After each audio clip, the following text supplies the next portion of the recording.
Hey, if you want to set up custom watch faces on the CMF Watch Pro, all you have to do is just to grab your phone and the application, and you have to click right here on this icon. Now you have to go for this gallery, go to mine, and now select custom. From this, you can actually find the background, the different styles, but you will actually have to focus on the background and click on the plus. Now you can actually take the photo or pick something from your gallery.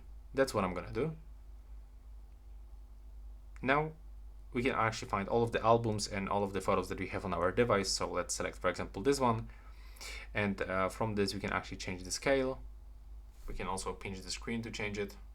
So we can zoom in or zoom out. And click here if you want to get this photo as your watch face. Now we can also change the style. So we can, for example, change the color of your clock, the style of your clock.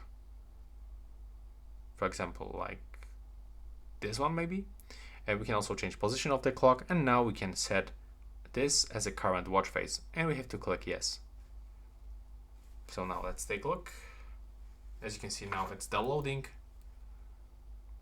and this is actually our custom watch face on the CMF Watch Pro actually.